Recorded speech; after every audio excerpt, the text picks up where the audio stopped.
When we talk about one of the main idea in this 21st century is idea of modernization.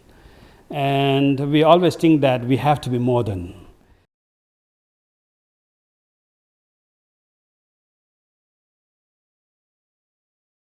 And what do we mean by modernization? I think we have to rethink about this a lot. Whether you are using the word modernization, westernization, internalization, it is actually the same word. Even the word globalization, it is become the same word. When we think of the modernization these days, I would say that it is not about the material modernization.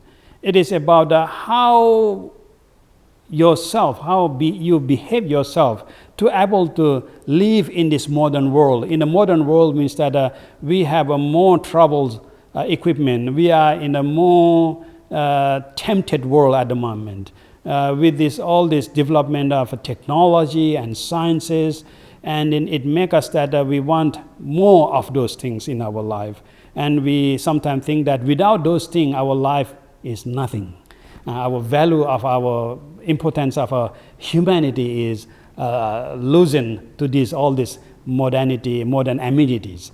But if you are thinking of modernization from the very Buddhist point of view, is that the true modernization is a true humanistic point of view. All the way we are talking about the modernity is based on just only on the civilization.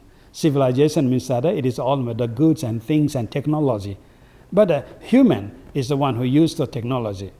But if you are thinking that putting the human in front of all those things, using the technology instruments as just a factor, just as an instrument, just as a slave, then of course you are a modern man. You can use it, all those technology, but under your control.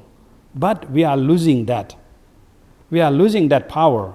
Now we are losing ourselves to the AI. We are losing ourselves to the technology. We are losing ourselves to all this materialism. And we are thinking that all those things is controlling us. We've gone insane without we knowing that. Actually, these days, we have learned mathematics from our childhood. But now when you go and do shopping, you even count, 1 to 10 sometimes. You have to rely on your phone calculator to do simple math now. And even now, before I still remember that I still memorize hundreds of phone numbers, people's phone number before, when he was still dialing. But now, with the iPhone and all these mobiles, all my memory capacity is taken by this mobile. So in a way that now I can't remember my own phone number. When people ask me, what? I can't remember. So you have given your human capacity to do all this, rely on this technology. And then that is, I will say that is not modern at all. You are losing your grip. You are losing your freedom.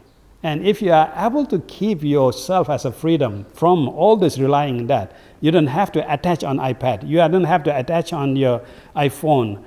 You don't have to attach on all this chemical, all this whatever it is. So that is a whole idea of modernization. I would say that the life of a Buddhist monk is a very modern life, because it was a time when Buddha see what we call householder or layman. The householder or layman in Buddhism is called grihasta, or in Sanskrit grihasta, in the Pali is garavasa. It just means the householder. But the word house in Pali, it's very interesting. It means that one who indulges sexually or sensually even. Sexually is a narrow down, but more wider is a sensually indulgence. That is basically means that a householder. But once you need a house, that is a place where you indulge yourself with sensual pleasure. So once you are indulging sensual pleasure, it means that you are depending on those senses for your happiness. So it means that you are losing your freedom. So as a lay, that's why they are always suffering. So Buddha says that if you are suffering with that, if you are finding that is difficult, because you are always pleasing yourself all the time, pleasing by seeing nice things through your eyes, nice voice through your ears, nice smell through your nose, nice taste through your mouth, and a nice touching through your body. And you are always searching, you are always hunting, and that is a householder From morning to the end of the day, in the dusk, you see, you are always searching, you are always through your eyes, and all these five senses is working to trying to please you. And that is whole essence of what we call is lay people, the householder. So Buddha says that is a problematic life. So if you want to become a modern life, because that is a normal life, people. If you want to modernize your life, become a monk. So what do we become monk? Monk means that ordained. Ordained means that in Pali it's called pavacha, in Sanskrit prabhaja. Just means that vacha means that a restraint, pa means that all. So you restrain everything, you restrain all. So what do we mean all? All means that all essential pleasure, which generally the householder is living by that. The householder, everyone is living by that, so you have to just delete that out, you have to just stop that. That is the whole idea for monkhood. So then Buddha says that, okay, then how you practice then? So the first thing, the Buddha says that, okay, you should be sustainable in consuming your livelihood.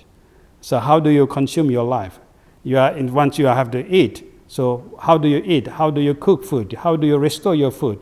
So everything about your livelihood, you should know the means, you should know to moderate yourself, not to extreme. Just like the Mahatma Gandhi says that there is abundance in the world for the human's need, but there is not enough for the human's greed. So same thing like that. So it's moderate yourself. That is a first teaching, first lesson of teaching Buddha gave when you become a monk. That is a whole idea of monkhood. The second practice for the monk is that we have to live with the nature. Nature is our home. Nature is our house. So look after the nature. So we live, we get oxygen, we get fruit, we get food from the nature. Appreciate and thankful, grateful for the nature, feel grateful to the nature, and then look after nature. Look after the source of water. And in one of the Buddhist discourse, Vanaropana Sutta, it says that the planting the tree, look after the source of water is a kind of a merit making. So Buddha says that this is how we live with the nature and respect the nature, feel grateful for the nature, what they have given to us, and then look after that, take care of it.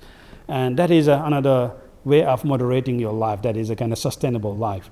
The third one is that, different from all this indulging in sensual pleasure, your new life would be a sustainable life in sense of recycling. So you say that whatever you use in your life, recycle it, upcycle it. So Buddha says that if you want a robe, don't go and ask for a new robe. Go to cemetery, go to the forest, and try to find the people they have thrown they have wrapped the dead body. The dead body doesn't need any more clothes. So we respectfully unbind that and clean that and use it as your robe. So that's why even these days our robe is all the pieces bring together as a part of our robe. And that is the whole idea of recycle. Same as at the moment, I'm wearing this robe is made of the plastic waste out of the 14 bottles which you have thrown away. So these are the recycle. You live the life of recycle. That is the third one. And the fourth one is that as a life of one who abandoned the sensual pleasure life, so you should live by self-sufficient. You should be self-sufficient. Look after yourself. The way how you take care of yourself, take medications, and don't rely on outside source too much to be self-sufficient. These are the fold sufficient way of living Buddha taught in order to get away from the sensual pleasure life that is a householder. And that is a true modern life. I would say that these days we are talking about sustainability, but how sustained we are. But it was in 2,500 years ago, Buddha already gave, this is an example of a modern sustainability life. That is a life of a monk.